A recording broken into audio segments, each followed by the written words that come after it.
Bill O'Reilly in the Lose the Boss segment tonight. Gas prices hurting working Americans big time. Since President Obama took office in 2009, the price of a gallon of regular gas up 92%. And just in the past month, gas prices have risen more than 4%. So what's going on? Here now, Fox Business anchor Lou Dobbs. This is what I don't get. All right. Very warm winter here in the Northeast and most other parts of the country. Right. Very warm. Not a lot of home heating oil being used. That's right. So you figure in America, a lot of oil reserves going way up. We got a lot of oil. But no, gas prices. That supply and demand thing. This year it's not working. And the reason is demand for gasoline is down. Demand for heating oil is down. So even driving gasoline? Correct. Absolutely. So our demand is down, but our supply must be up, right? Well, if we were just in a domestic market, but here goes globalization again. No, but let's stay in the United States. Okay, we'll stay in the United States. We have all of this oil brought in here in anticipation of a cold winter, but we don't use it, so it's here. It's here. Well, now see, this is where I've got to take you out of here. And stay with me. It's not here? It's not here. But it got refined here. It got refined here. And then where did it go? It got exported. I know that's... And by the way, these fuels are now our #1 export. #1 export. So they brought the oil in here. Refined it. They refined it, and they sent it out to where? Jet fuel, primarily to Asia, to China. Primarily jet fuels, diesel, and gasoline, which normally would be in abundance right now. Yeah. Is being shipped overseas. Right, so the oil companies are making all their money now, but they still had to allot a certain amount of oil for the United States domestic use. Absolutely. Hasn't been used. Hasn't been used because demand fell. Right. And that oil, and those derivative fuels were exported. And that's what no one's talking about. So they figured it out that it wasn't going to be cold winter? These oil companies are not as dumb as the folks in Washington. Well, I heard, and you correct me if I'm wrong, that the oil companies told their refineries to stop refining. Yeah. No, they told them to start refining. As a matter of fact, so that's not true? It's absolutely not true. So they didn't slow the refining down? There are all sorts of myths around this. Okay, all right, good. I'm glad to hear that. The fact is we're exporting, and it's good news. Right. So they're exporting, but why are the gas prices going up at the pump?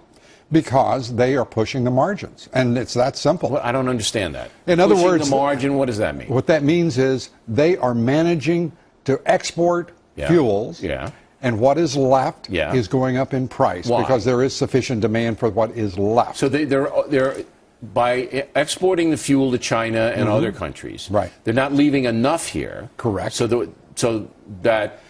And it's worse than just the gasoline bill. Yeah. It's also home heating oil. Right. 10% decline in demand for home heating oil because of the warm winter you mentioned.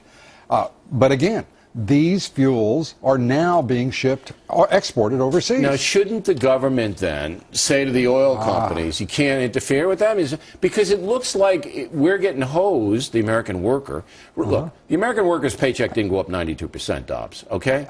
But the price of gasoline did, okay? And you're telling me the reason the price of gasoline went up is because the oil companies can make more money overseas, so they're saying to the Americans, blank you, we're not going to give you the oil because we make more over there. It is the same principle by which we are buying cheaper goods at Walmart. We're now part of a world market, like it or not.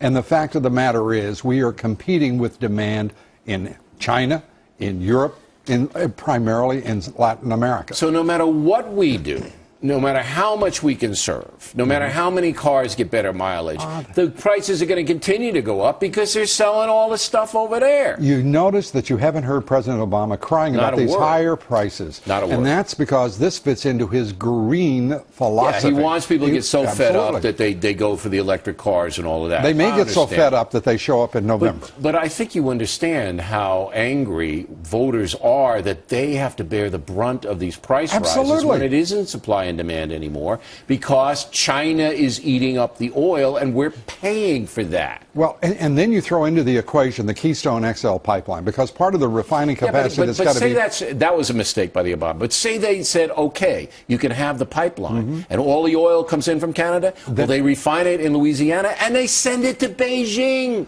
So it's the same thing. We're still good. Not all of it. They got plenty of oil here and we're getting hosed. It's not supply and demand. It's not supply and domestic demand. It's world demand. It's a world market, and this is the price we're paying. Boy, and that's huge. It is huge. And I think the government has got to do something. Step in and say, you have to allot a certain amount. Man, you've got more faith in this government than I do. Because everything they're stepping into, they're stepping in. If that's true, then there's not be any regulation about oil prices. It could go to $10, $12 a gallon. How about this? How about we start exploiting and producing the energy reserves we've got? Well, maybe that's a very simple concept. But again, we don't need a government to do that. In theory, if we did that, they'd still send it over there. It's 1.5 billion people needing oil over there. So this is bothering me. So this is bothering me because oil is a monopoly. Bill O'Reilly is stepping up with the government? No, I think the folks are getting hosed. And I think somebody's got to watch out for them. I think you're exactly right. I got to go, and we're going to do a Solyndra thing, but the government did not subpoena the White House people because the White House people said they're going to go voluntarily to talk about Solyndra. When that happens, Dobbs and I will talk about it. I talked with the folks close to the investigation. Right. On Congress, they are pleased with where this is right now. Okay. So that means and good things. Whatever happens, we'll update. Exactly. Lou Dobbs, everybody.